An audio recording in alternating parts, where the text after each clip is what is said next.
an ancient world, a long time ago, there was a peculiar lady who lived in peace. The valleys of this ancient world were bountiful in food and water, enough for all creatures to share. And the peculiar lady, who was not all that peculiar on this world, was happy and content. The ancient world truly was a good place. But good places so very rarely last within this cold and empty thing they call space. And eventually it all ended, in much the same way as the majority of worlds tend to end, consumed whole by a terrifying cosmic space god, with a billion tentacles consuming it. Curiously, among scholars, this is in fact considered only the fourth worst way for a civilization to end. The third worst option being all of that planet's population mutating into a massive ball of flesh that creates a universal consciousness. Except that universal consciousness hates itself, and it's just miserable the entire time for everyone involved. The other two are starvation and self-annihilation, which are frankly just kind of embarrassing.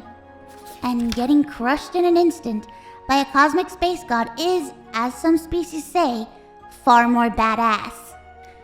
But as with all apocalypses, there are always those that struggle on. And our peculiar lady now found herself without a home.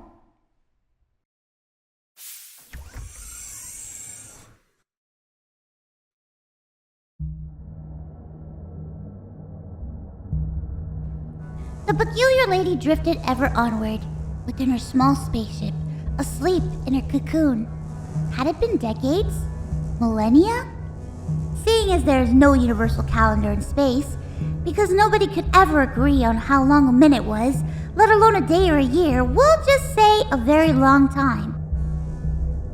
And leave it at that. But one day, she woke up. Her ship was on fire. This was actually a very good sign, because fire can't start in space. She was in fact crash landing on a planet with oxygen.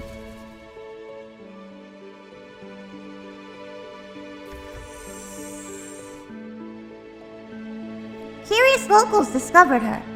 They were smaller than her, which was good, as it is agreed upon by scholars that the most common greeting in space is an attempt at killing and eating the other person, which is generally seen as the opposite of a good time. The peculiar lady befriended the locals, who agreed to let her stay. She gladly helped the locals, as it meant she had people to stay with. However, this planet was nothing like the ancient world she came from. Like by far the majority of planets in the universe, food was scarce, and there was a lot of competition for it. The locals were generally able to avoid the many predators that roamed this world.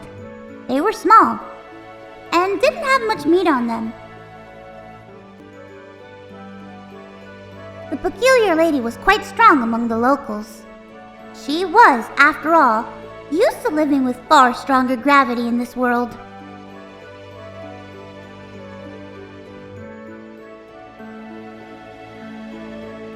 She was seen as a protector of the village, a caring mother figure. With all the predators she protected them against, provided them their first taste of proper food in generations. However, strength is a risky thing. It has a tendency to bring attention, or as some species in the galaxy call it, clout.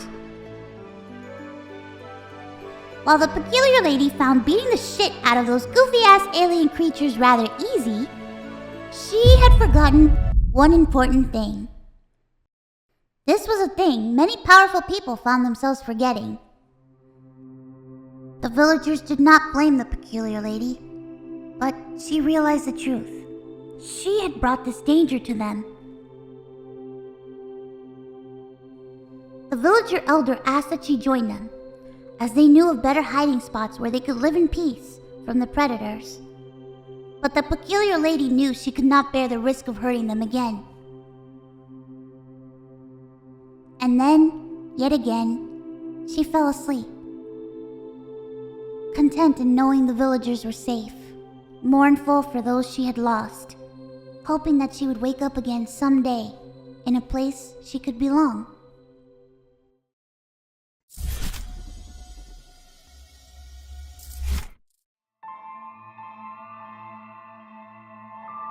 It had been a very long time yet again, so long in fact, that the intergalactic community of scholars finally managed to agree on a universal time. This agreement lasted for a total of 19 universal hours and 1,600 universal seconds before it was abolished yet again, when ammonia-based life form scholars declared that the measurement of minutes be reserved for species who couldn't handle punctuality on anything but baby mode. This caused 3 separate wars and the death of billions. But the peculiar lady had no way of knowing that, as she had been asleep within her cocoon this entire time. And when she awoke, she saw something strange. Indeed, a blue and green world, and it looked much like her own, in fact. It looked peaceful. Little did she know, this was the single most chaotic planet in all of the universe.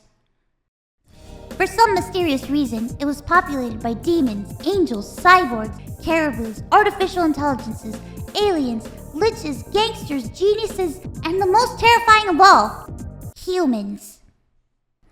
And curiously, it was the only place in the universe that had dogs, televised animation, and denatured carbon-based gluten discs, which were also known as pizza, making it a popular tourist attraction.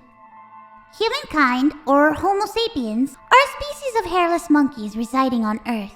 Their defining feature is how different each of them are from one another, and how much they love dissecting things. Humans have dissected nearly every single species on their planet, including their own. They love to see the insides of things unfamiliar to them, and then go, "Ew, what does that thing do?" while pointing to random organs. The peculiar lady, not wanting to upset the locals, agreed to go along with their odd culture. However, none of their instruments could pierce her skin. All the peculiar lady really wanted was a home. So she was happy to go along with their strange culture. If we could infuse her DNA with another specimen, we could make them invulnerable. The military applications would be boundless.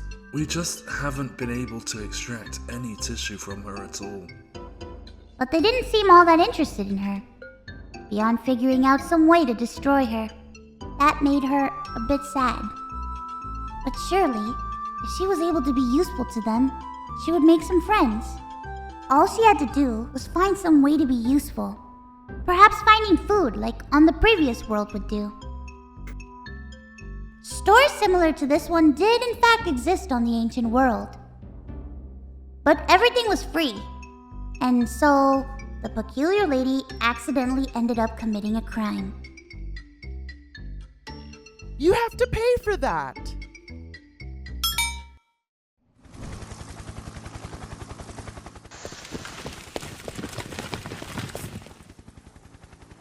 We've secured the entity. Prepare for collection. Move! I'm taking over. Everyone retreat! Staten! There you are! I finally found you! Please excuse the humans. They're all bark, no bite. Come! I know just the place for you! And so it was that despite doing her very best to befriend the humans, the peculiar lady's first friend on Earth became Satan herself.